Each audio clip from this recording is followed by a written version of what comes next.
Lapis lazuli adalah batu yang sangat istimewa. Batu ini terkenal karena warnanya yang biru tua. Warna ini mirip langit senja. Selama ribuan tahun, orang-orang menyukai permata ini. Raja dan ratu menggunakannya untuk perhiasan. Seniman menggunakannya untuk membuat cat biru yang indah. Nama lapis lazuli berasal dari dua kata kuno.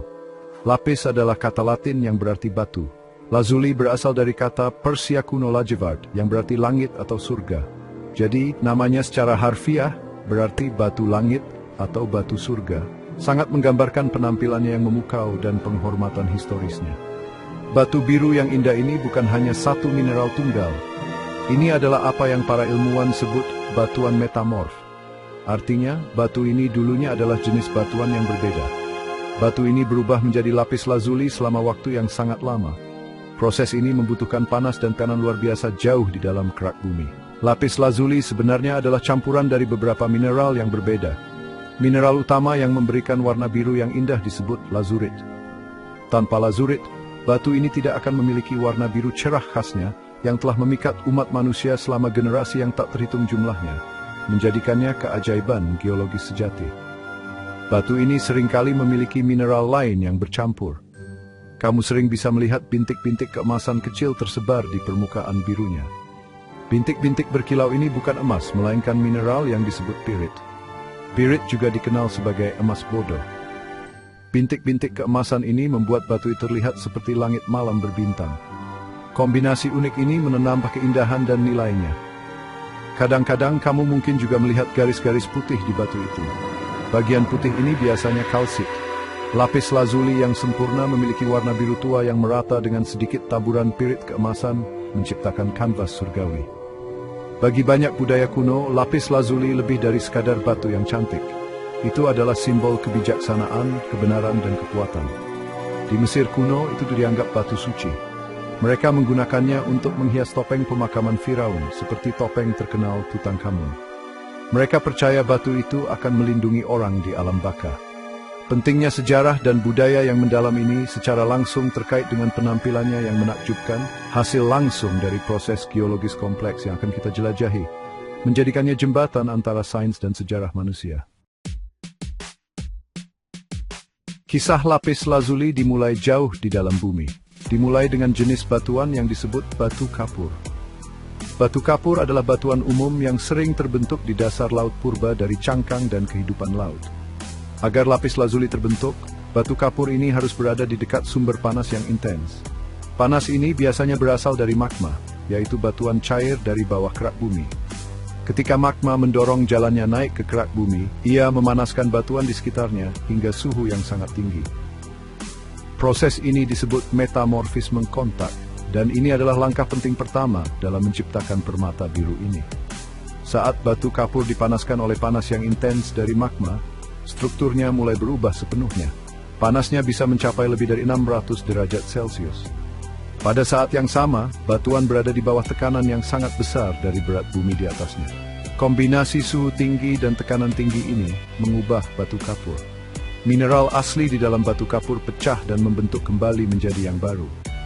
Ini adalah proses alkimia geologis yang lambat dan kuat, di mana batuan umum secara fundamental diubah menjadi permulaan sesuatu yang langka dan indah, sebuah bukti nyata dari sifat dinamis planet kita. Selama transformasi ini, berbagai unsur kimia diperkenalkan. Magma membawa serta cairan dan gas yang kaya sulfur dan natrium. Unsur-unsur ini meresap ke dalam batu kapur yang sangat panas. Mereka bereaksi dengan kalsium, aluminium, dan silikon yang sudah ada di dalam batuan. Reaksi kimia spesifik inilah yang menciptakan mineral kunci, lazurit. Rumus untuk lazurit kompleks melibatkan outdoor mineral samples with visible blue lazurite, collection of raw mineral stones on rocky ground, natrium, calcium, aluminium, silikon, oksigen, sulfur, dan klorin. Keseimbangan yang tepat dari bahan-bahan ini di bawah kondisi yang tepat sangat penting untuk pembentukan kristal biru tua yang mendefinisikan lapis lazuli. Setelah kristal lazurit terbentuk, mineral lain bergabung dalam campuran. Seperti disebutkan, kristal pirit sering terbentuk bersama lazurit, menambahkan bintik-bintik keemasan khas tersebut. Ini terbentuk dari besi dan sulfur yang ada di lingkungan geologis. Urat kalsit putih juga dapat muncul jika beberapa batu kapur asli tidak sepenuhnya berubah. Seluruh campuran kemudian mendingin sangat lambat selama jutaan tahun. Proses pendinginan yang lambat ini memungkinkan kristal mineral yang berbeda untuk tumbuh dan saling mengunci, menciptakan batuan padat, indah, dan kompleks yang kita kagumi dan tambang hari ini sebagai lapis lazuli. Lapis lazuli adalah batu langka karena kondisi yang dibutuhkan untuk membentuknya sangat spesifik. Batu ini tidak muncul di sembarang tempat di dunia.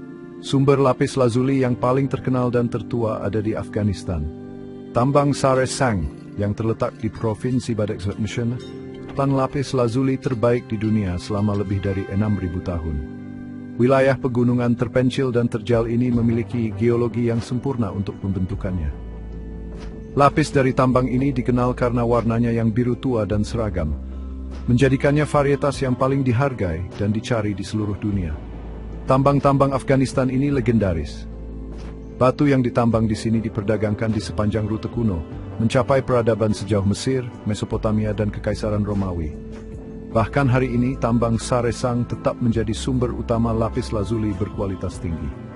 Metode penambangan di medan yang keras ini seringkali tradisional dan telah diturunkan dari generasi ke generasi. Kesulitan mengakses dan menambang di lokasi dataran tinggi ini berkontribusi pada kelangkaan dan nilai batu tersebut.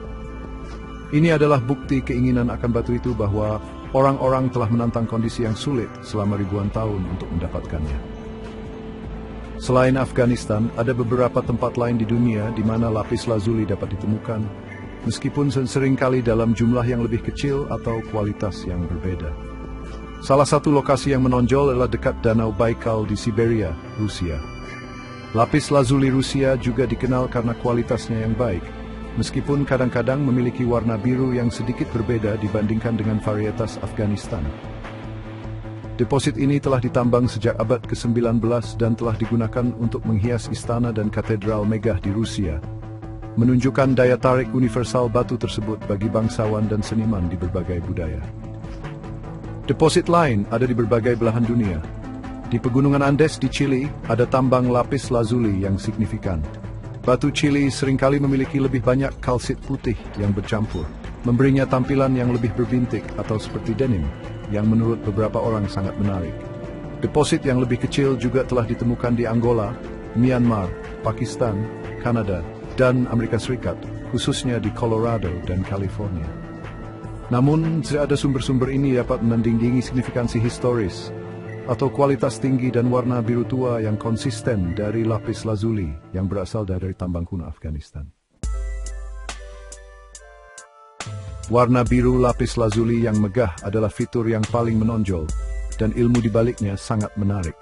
Warna itu tidak berasal dari pigmen sederhana seperti dalam lukisan. Sebaliknya, itu adalah warna struktural yang disebabkan oleh mineral lazurit.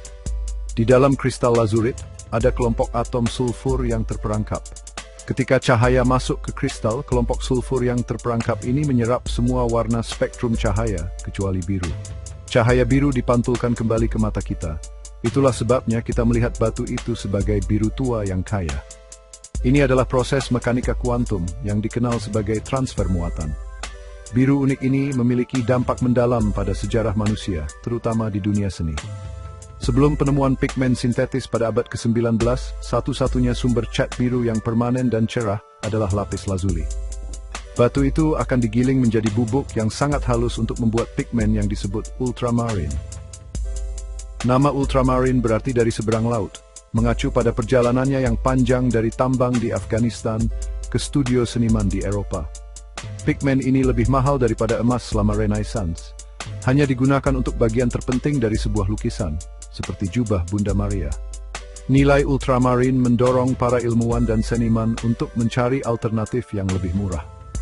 Pada tahun 1826, seorang ahli kimia Prancis bernama Jean-Baptiste Guimet berhasil menciptakan versi sintetis ultramarin. Dia memenangkan hadiah karena mengembangkan proses yang dapat mereplikasi warna dan struktur kimia pigmen alami dengan biaya yang jauh lebih murah. Penemuan ini membuat warna biru cerah dapat diakses oleh semua orang dan mengubah dunia seni selamanya. Namun, banyak seniman masih mengklaim bahwa ultramarine alami dari lapis lazuli memiliki luminositas dan tekstur unik yang tidak dapat direplikasi dengan sempurna oleh versi sintetis. Dari perspektif ilmiah, lapis lazuli benar-benar istimewa. Ini adalah kapsul waktu geologis menceritakan kisah panas, tekanan, dan transformasi kimia yang luar biasa yang terjadi jutaan tahun yang lalu. Pembentukannya membutuhkan konvergensi langka antara batu kapur, magma, dan unsur kimia tertentu. Hasilnya adalah batuan yang tidak hanya indah, tetapi juga kompleks secara ilmiah. Komposisinya yang unik, fisika kuantum di balik warnanya, dan sejarah panjangnya yang terjalin dengan peradaban manusia menjadikan lapis lazuli lebih dari sekadar batu. Ini adalah mahakarya ilmu pengetahuan alam, Gendes Menesi Misalaring Bueti.